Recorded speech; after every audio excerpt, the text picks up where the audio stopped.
19 तारीख की दो शाम वाली 19 तारीख की दूसरी शिफ्ट का पेपर है मेरे भाई है। और बिना देरी के चालू करते हैं इसे। दो गोलों की त्रिज्याओं का अनुपात रखा है 2:3, तो इनके आयतनों का अनुपात पूछा है मेरे भाई। गोले के आयतन का अनुपात होता है 4/3 पाई आर क्यूब। जहाँ सिर्फ रोल रहता है त्रिज्या का 4/3 और पाई तो कांस्टेंट है। रोल रहता है त्रिज्या का और त्रिज्या का हो रहा है घन। देखिए आयतन का अनुपात पूछा तो आप डायरेक्ट घन कीजिए। 2 का घन कितना होता है? 2 का घन होता है 8 और 3 का घन होता है 27। 2 का घन होता है 8 और 3 का घन होता है 27। डायरेक्ट घन कीजिए। पाई 4/3 पाई आर क्यू में सिर्फ रोल किसका है? आर क्यू का। और ये भाई सिलेबस में जब सिलेबस करते हो उस टाइम कंप्लीट किया करो। सिर्फ त्रिज्या का रोल है ये कांस्टेंट हो तो आप सीधा घन कीजिए ना उसका। 2 का घन 8 और 3 का घन 27, तो अनुपात आएगा आपका 8:27। अगला देखिए, दो संख्याओं का अनुपात 3:4 है। प्रत्येक में से 25 घटा दिया जाए। कम कर रहे हैं संख्या को, कितना कम कर रहे हैं? 25। संख्या को 25 कम करने पर अनुपात कितना कम हो रहा है आपका? 3 से हुआ 2 और 4 से हुआ 3। हर शिफ्ट में ये क्वेश्चन पूछा जा रहा है, हर शिफ्ट में। जहां अब तक 7 8 9 शिफ्ट हुई है, 9 शिफ्टों में से 4 शिफ्ट में ये क्वेश्चन पूछा गया 3 से 2। और सेम टू सेम 3 से 2 4 से 3। बता अनुपात कितने कम हो रहे हैं? अनुपात कम हो रहे हैं 1। इसका भी कितना कम हो रहा है? 1। और संख्या कितनी कम की है? 25। अनुपात कम हो रहा है 1 और संख्या कम की है 25, यानी 1:25 के बराबर है। 1:25 के बराबर है तो 3:75 के बराबर है। और 4:100। बड़ी पूछता है तो 100 है, छोटी पूछता है तो 75 है मेरे भाई। देखिए अगला अगला क्वेश्चन है, 9,000 रुपए की धनराशि का 5% वार्षिक दर से 3 माह का साधारण ब्याज पूछा है। 3 महीने का पूछा गया साधारण ब्याज। साधारण ब्याज बराबर होता है मूलधन 9,000 इंटू दर 5% इंटू समय 3, लेकिन माह में। और ये क्वेश्चन भी ज्यादातर जो शिफ्टों में पूछा गया सब में समय महीने में दे रखा है। आगे भी पूछा जाएगा तो मेरे भाई ये महीने वर्ष नहीं है। और जो दर है आपकी वो वार्षिक है। ठीक है, अगर मासिक होती तो बदलने की जरूरत नहीं है, लेकिन दर है जो वार्षिक है तो बदलने की जरूरत है। ठीक है जी। 3 महीने को वर्ष में बदलेंगे, किसका भाग देंगे? 12 का। बट 100 तो अपना फॉर्मूले वाला है, बस कैलकुलेशन करनी है, मात्र काटा फांसी। देखिए जी 3 से कितनी बार? 4 बार। 4 से काटते पॉइंटों में आएगा, पहले गुना कर लेते थे। 9×5 45, 450/4 यानी कि 225/2। और 225 का आधा 2.5 112.5 रुपए आपका साधारण ब्याज है। आगे देखिए, देख मेरे भाई, 5 केजी चावल की कीमत 385.5 रुपए है, तो 8 केजी चावल की कीमत कितनी होगी? 5 केजी 5 किलो चावल है आपके, 5 किलो चावल आते हैं 385.5 में। आपको निकालने 8 केजी चावल की कीमत। तो पहले तो निकाल लीजिए 1 केजी की। 385.5 में आ रहे हैं आपके 5 किलो, तो 1 किलो कितने में आएंगे? 15 का भाग दे दीजिए। 15 किलो आते हैं 385.5 में, तो 1 किलो 1 किलो निकालने के लिए 385 में 15 का भाग दीजिए। ये तो आएगी 1 किलो कीमत। तुझे कितने किलोग्राम का चाहिए? 8 किलोग्राम का, तो 8 से गुणा कीजिए। ये तो है 1 किलोग्राम की कीमत। 1 किलोग्राम इतने रुपए के, 8 किलोग्राम 8 से गुणा कीजिए। 8 से गुणा करेंगे, 15 से काट लेते हैं। 15 से 15 दूना 30, बचे आपके 8, 15 5 75, बचे आपके 10, 15 7 105, 27.7 इंटू 8 करिए जी। 8 7 56, 8 7 56, 56 और 5 56 और 5 41, सॉरी 61, 56 और 5 61, 8 दूनी 16, 16 और 6 16 और 6 22, 221.6। दोबारा देखिए, 385.5 रुपए में आते हैं 15 किलो चावल। पहले तो निकाल 1 किलो चावल कितने के? 1 किलो चावल निकालेंगे 385.5, 15 का भाग दीजिए। 15 से 15 दूना 30, बच्चे आपके 8, 15 5 75, बच्चे आपके 10 10 और 10 आग लगेगा इसके पीछे। 105, 15 संते 105 इंटू 8, ये तो आएगी 1 किलो चावल की कीमत। मैं कह रहा हूँ 1 किलो चावल 27.7 रुपए के। आपको कितने के निकालने? 8 के, तो 8 से गुणा कीजिए। 8 7 56, 8 7 56, 8 7 56, 56 और 5 56 और 5 61, हासिल आपकी 6, 8 के 8 दूनी 16, 16 और 6 22, तो 221.6 इतने रुपए के आएंगे। कितने किलोग्राम? 8 किलोग्राम। अगला देखिए, कोई टफ नहीं है क्वेश्चन, बस पॉइंटों में करना है और कुछ नहीं है। एक समांतर चतुर्भुज का आधार 1.5 सेंटीमीटर है और ऊंचाई कितनी 8 सेंटीमीटर। समांतर चतुर्भुज का क्षेत्रफल आधार इंटू ऊंचाई। ठीक है, कई लड़के गलती करके आते हैं, समांतर चतुर्भुज का क्षेत्रफल 1/2 आधार इंटू ऊंचाई। मेरे भाई 1/2 आधार इंटू ऊंचाई तो समकोण त्रिभुज का होता है, आधार इंटू ऊंचाई ये समांतर चतुर्भुज का होता है।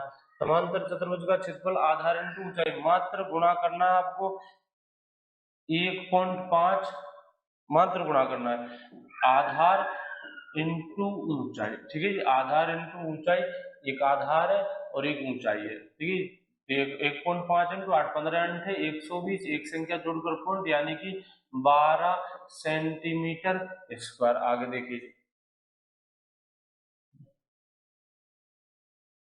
ये क्वेश्चन अब तक तो पहली बार पूछा है, अब से पहले नहीं पूछा गया था कि शिफ्ट में, लेकिन अब दोबारा देख लेना, इसी क्वेश्चन को दोबारा देख लेना। अब तो जिनका पेपर बाकी है वो इसी क्वेश्चन को रिपीट करके देखना है, सवाल में ज्यादा कुछ नहीं है। ये फॉर्मूला लगेगा ए स्क्वायर माइनस बी स्क्वायर का, ए स्क्वायर माइनस बी स्क्वायर बराबर ए प्लस बी और ए माइनस बी। आप चाहते हो कि 105 को 2 बार गुणा करो, 103 को 2 बार, 705 को 2 बार गुणा करें, 703 को 2 बार गुणा करें, मतलब वर्ग करके माइनस करके मेरे भाई हो जाएगा आपका आंसर आएगा, लेकिन टाइम निकालोगे आप, टाइम खाओगे। इससे बढ़िया तो फॉर्मूला यूज कर, फॉर्मूला होता है ए स्क्वायर माइनस बी स्क्वायर बराबर ए प्लस बी, यानी 705 प्लस 703, और इसमें भी गणना बहुत जल्दी होनी चाहिए। पूरी बात तो टाइम की है, टाइम कितना बचा पाते हो आप करने को, तो 705 को 2 बार गुणा कीजिए, 703 को 2 बार गुणा कीजिए, 705 के वर्ग में से 703 का वर्ग निकाल दीजिए, मतलब माइनस कर दीजिए, आंसर आ गया। लेकिन टाइम टाइम खाओगे आप। इससे बढ़िया तो फॉर्मूला यूज करेंगे ए स्क्वायर माइनस बी स्क्वायर बराबर ए प्लस बी ए माइनस बी। 705 में से 703 गए तो 2 बचे, ए माइनस बी, चलो लिख देते हैं 705 माइनस 703। चलिए इनका जोड़ बैठेगा 700 700 1408, 1408 इंटू इनका माइनस कितना आएगा 2। चलिए जो गुणा करते हैं 8 दूनी 16, 4 2 चौके 8, 2 एकम 2, 2816। ये भी इजी है। ये क्वेश्चन दोबारा छपेगा किसी न किसी में, ध्यान देना। 7 कुर्सियों की कीमत 350 है। जैसे यही क्वेश्चन आपके दैनिक जीवन में काम है, आप दुकान पर जाओ तो आपसे कोई नहीं पूछता कि एक 6 कुर्सी की कीमत कितनी है, आपको लेनी होती 6 कुर्सी, और दुकानदार कहता भाई 7 कुर्सी मेरे पास 350 की है। उस टाइम आप एक सेकंड भी नहीं सोचते कि 6 कुर्सियां कितने की आई। कारण कारण वो आपका दैनिक जीवन में आप वहां एक तो नॉर्मली लेते हो हर बात को, प्रेशर नहीं लेते, और ये सवाल छप गया गणित में, सवाल छप गया एग्जाम में, तो कई जाने कितने लड़के होंगे मतलब बिल्कुल कमजोर जो इस क्वेश्चन को छोड़ कर आएंगे। कारण क्या होता है, हम गणित को एक हवा की तरह लेते हैं, हवा की तरह, एक परेशानी की तरह लेते हैं, ये तो गणित का सवाल है, ये हल नहीं होगा। और ये क्वेश्चन मतलब आपके दैनिक जीवन में होता है, तो आप एक सेकंड में कितना भी कमजोर स्टूडेंट, एक अनपढ़ आदमी इसका हिसाब लगा दे, ऐसा क्वेश्चन है। लेकिन हम क्या है, गणित को ओवर लेते हैं, जबरदस्ती ओवर लेते हैं, ये गणित का सवाल है, ये हमसे नहीं होगा। ठीक है, ये गणित का सवाल है, हमसे नहीं होगा, ये एग्जाम पूछा गया, ये हमसे नहीं होगा, जबरदस्ती। नॉर्मल क्वेश्चन है, 7 कुर्सियों लगा हिसाब, एक हिसाब लगा 7 कुर्सियों की कीमत 350, तो बता एक कुर्सी कितने की, 50 की। एक कुर्सी कितने की, 50 की। एक कुर्सी 50 की, 6 कुर्सी 300। अभी क्या सवाल है, 7 कुर्सियों की कीमत। एक दो सवाल टपकते हैं ऐसे आर्मी के अंदर, ज्यादा ही सीधे, सारे सीधे लेकिन ज्यादा ही सीधे। 7 कुर्सी 350 की है, तो एक कुर्सी कितने की आएगी, एक कुर्सी 50 की है, काट ले कितने की, 50 की। 6 कुर्सियों की कीमत चाहिए तो 50 इंटू 6 कुर्सी कितनी आएंगी, 300 की। अगर कोई लड़का ऐसे क्वेश्चन छोड़कर आता है तो समझ ले मेरिट में उसका निशान नहीं है, ढूंढने से नहीं मिलेगा। देखिए समानुपात 2:3, सुबह की शिफ्ट में भी आता है 2:3 समानुपात 25 अनुपात क्वेश्चन मार्क। देखिए 2:3 समानुपात 25 अनुपात क्वेश्चन मार्क। तो भार वालों को ना यहाँ मान लेते हैं x, इधर मानेंगे x। 2:3 समानुपात 25 अनुपात x, बाहर वालों का गुणा भीतर वालों का गुणा। 2 इंटू एक्स, 2x बराबर 25 थी, और 75 x की वैल्यू 75/2, और 75 का आधा 37.5। ये लो जी अपना आंसर। दोबारा पूछा जाएगा, समानुपात है, इंपॉर्टेंट है। एक त्रिभुज के सभी अंतःकोणों का योग कितना होता है, 180 डिग्री। नेक्स्ट टाइम किसी ना किसी शिफ्ट में छपा हुआ देख लेना, एक चतुर्भुज के सभी अंतःकोणों का योग कितना होता है, 180 डिग्री। कल ये कह रहा था मैं कि ये और त्रिभुज दो के लिए कहा था पिछली वीडियो में, पिछली नहीं कल की वीडियो में 18 तारीख वाली में, त्रिभुज के तीनों अंतःकोणों का योग, चतुर्भुज के चारों अंतःकोणों का योग पूछेगा। एक तो पूछा जा चुका, अगला टर्म अगला टर्म था चतुर्भुज के चारों अंत्य कोणों के, और गारंटी पूछेगा चतुर्भुज के चारों अंत्य कोणों का योग कितना होता है 360। दोबारा कारण डाल ले मेरे भाई, चतुर्भुज के चारों कोणों अंत्य कोणों का योग कितना होता है 360, पूछेगा पूछेगा है, याद रखना। देखिए इनका औसत निकालना 5 संख्या है। सुबह क्या किया था, सुबह के पेपर में एक राशि छुपा दी, उसकी जगह लिख दी एक्स और औसत दे दिया। इस बार पांचों के पांचों दिए, जो भी 5 6 हैं जो भी दे रखे हैं उनका सिर्फ औसत निकालना आपको। तो औसत बराबर राशियों का योग बटे राशियों की संख्या। थोड़ा जल्दी करते हैं, देखिए योग करते हैं। राशियों का योग बटे राशियों की संख्या, 25 और 45, इनका योग आएगा 70। 70 और 30 सॉरी 70 और 40, 70 और 40 110, 110 और 15 10, 110 और 10 120। औसत बराबर राशियों का योग इनका योग कितना था 120 बटे राशियों की संख्या कितनी है 5, तो औसत आएगा इनका 5 10 5 का 20, औसत है इनका कितना 24। आगे देखिए 6/15 को प्रतिशत मत लो। स्टूडेंट का कहना था कि इसके ऑप्शन नहीं थे, ये अगर थे नहीं थे जो भी आप देख लेना, आंसर क्या है वो मैं बता रहा हूँ, बाकी ऑप्शन थे या नहीं थे ये आप देख लेना। कई स्टूडेंटों ने कहा है कि इसके ऑप्शन नहीं थे सर, ठीक है आप जो भी है देख लेना। 6/15 को बदलना है प्रतिशत में, ज्यादा बड़ा कुछ नहीं, नॉर्मल क्वेश्चन है। 6/15 प्रतिशत में बदलना, और प्रतिशत में बदलने के लिए गुणा किससे करते हैं 100 से। 3 से 2 बार, 3 से 5 बार, 5 से कितनी बार 20 बार, 20 दूनी 40। स्टूडेंटों का कहना ये था मेरे भाई कि 40% ऑप्शन नहीं था। टेंशन मत ले भाई, या तो बोनस मिलेगा या फिर क्वेश्चन निकाल दिया जाएगा, जो भी होगा देखा जाएगा, लेकिन आंसर इसका 40% ही है। आगे देखिए एक समकोण त्रिभुज के आधार व कर्ण क्रमशः 40 व 41 सेंटीमीटर समकोण त्रिभुज का लंब, बिल्कुल नहीं कराऊंगा, बिल्कुल पाइथागोरस की प्रमेय लिखाएंगे, ये डायरेक्ट याद करवाए थे। याद कर ध्यान दो, जब मैंने क्षेत्रमिति कराई थी तो साइड में एक टेबल बनाई थी, कहा था त्रिभुज समकोण त्रिभुज में ज्यादातर यही संख्या पूछ जाती है। उन संख्याओं को देखना, आधार 40 और कर्ण 41 है तो लंब कितना होगा 9 का, 9 40 41, वो संख्या याद करो 9 40 41, ठीक है 40 दे दिया 41 दे दिया, लंब बचता है। सबसे बड़ी भुजा कर्ण होती है जो 41, ये सबसे बड़ी भुजा होती है कर्ण जो 41, लंब कितना हो जाएगा 9 का।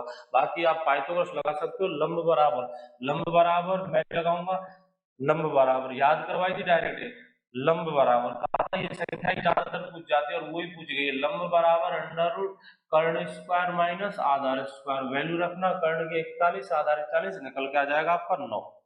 देखिए मिश्रानुपात, मिश्रानुपात मतलब गुणा कर दीजिए अनुपातों को। पहला अनुपात है 3:4 मेरे भाई, ये बटे में लिखते हैं तो वो अनुपात ही होता है, ये भी अनुपात ही है।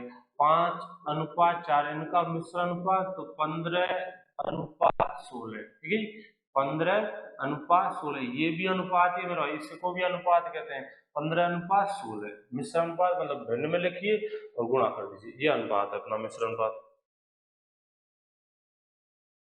देखिए सरलीकरण का क्वेश्चन है, बताइए सबसे पहले क्या करेंगे, वर्ग। 8 का वर्ग कितना होता है 64, सबसे पहले करेंगे वर्ग, सबसे पहले होगा वर्ग। 8 का वर्ग 64, तो 5 + 64 - 3 × 4। अच्छा जी, उसके बाद अब नंबर आएगा गुणा का, 3 चौके 12, तो 5 + 64 - 12। अब कीजिए 64 में से क्या घटाएंगे 12। अच्छा प्लस माइनस में आप फ्री हो, पहले प्लस कीजिए या माइनस, पहले जोड़ चबागी जो आपकी इच्छा हो, तो माइनस कर लेते हैं। 64 - 12 52, 52 और 5 57, तो आंसर होगा आपका 57। चलिए जा बढ़िए, देखिए अगला क्वेश्चन है जीके से। सांची का स्तूप 5 तथा मध्य प्रदेश में, जनसंख्या की दृष्टि से जनसंख्या किस राज्य की जनसंख्या सबसे अधिक है, तो उत्तर प्रदेश की। डीआरडीओ का पूरा नाम defence research and development organisation, रक्षा अनुसंधान एवं विकास संगठन। विराट कोहली का संबंध किससे, क्रिकेट से। एलबीडब्ल्यू का संबंध किससे, क्रिकेट से। लैग बिफोर विकेट, एलबीडब्ल्यू की फुल फॉर्म होती है लैग बिफोर विकेट। अगला है जी, कांटेदार झाड़ियां कहाँ पाई जाती है, राजस्थान में वहां पाई जाती है जहां मेरे भाई मरुस्थल होता है, ठीक है जी। तो भारत में मुख्य न्यायाधीशों की नियुक्ति कौन करता है, राष्ट्रपति करता है, ये पहले भी पूछा जा चुका है 17 तारीख के पेपर में। वर्तमान में मुख्य न्यायाधीश कौन है, वर्तमान में मुख्य न्यायाधीश धनंजय चंद्रचूड़। भारत का पहला सैटेलाइट कौन सा था, आर्यभट्ट, आर्मी का घिसा हुआ सवाल है। त्रिपुरा के वर्तमान मुख्यमंत्री माणिक प्रसाद, किस राज्य की महिला साक्षरता सबसे कम है? बिहार की। भारत का सबसे बड़ा मरुस्थल? थार का मरुस्थल, थार का रेगिस्तान भारत का। चलिए देखिए और विश्व का सहारा, सहारा का रेगिस्तान। बौद्ध धर्म के संस्थापक कौन थे? महात्मा बुद्ध। महात्मा बुद्ध और महावीर स्वामी को भी जितने भी क्वेश्चन है सबको याद कर लेना। माता पिता गुरु, महात्मा बुद्ध और महावीर स्वामी दोनों के ऊपर अगला टर्म तो उनका ही है। महात्मा बुद्ध और महावीर स्वामी जो भी माता पिता गुरु, ज्यादा नहीं तो माता पिता और गुरु को तो याद ही करना। जन्म कहाँ हुआ तो ये भी देख लेना। अरावली की पहाड़ियां राजस्थान में पाए जाते हैं। तुम मुझे खून दो मैं तुम्हें आजाद दूंगा, यह नारा किसका था? सुभाष चंद्र बोस का। राष्ट्रीय कांग्रेस की स्थापना 1885 में हुई थी। पेड़ पौधे का प्रजनन अंग होता है फूल। पेड़ पौधे का कौन सा भाग CO2 ग्रहण करता है? तो पत्तियां करती है जी। पेड़ पौधों की पत्तियां करती है। डॉक्टर दांतों के इलाज में किस दर्पण का प्रयोग करते हैं? अवतल दर्पण का करते हैं। निम्न में से ज्वलनशील है? चारकोल। टेडपोल का संबंध किससे है? मेंढक की लार से। निम्न में से वह जो अम्ल व क्षार नहीं है? हीलियम। एक स्वस्थ मनुष्य का तापमान कितने डिग्री? 36.9 डिग्री। विद्युत घंटी किस पर कार्य करती है? चुंबकीय प्रवाह पर। निम्न में से स्वपोषी है मानव? ठीक है, स्वपोषी नहीं है, सॉरी, स्वपोषी नहीं है मानव। ठीक है, पेड़ पौधे, हरे पेड़ पौधे ये ऑप्शन में थे, तो स्वपोषी नहीं है, मानव नहीं है। ठीक है मेरे भाई, ये पेपर इसका एक भी क्वेश्चन 15 मिनट वाली वीडियो से बाहर नहीं, एक भी। पहले जो हुआ था लगभग 12 या 13 क्वेश्चन अपने 15 मिनट की जो वीडियो थी उनसे आ रहे थे, लेकिन इसका तो एक भी क्वेश्चन बाहर नहीं। ठीक है, मेहरबानी करना जिसका भी पेपर अभी नहीं हुआ है, मेरे भाई तेरा फायदा है, मेरा कुछ नहीं है। जिसका भी पेपर नहीं हुआ वो 15 मिनट में एक चैप्टर वो वीडियो देखता, तेरी गणित आराम से क्लियर है, आराम से क्लियर है। ठीक है, बढ़िया तैयारी कीजिए, बढ़िया सिलेक्शन चाहिए, बढ़िया आराम से तैयारी कीजिए। कल फिर मिलेंगे। जय हिंद, जय भारत।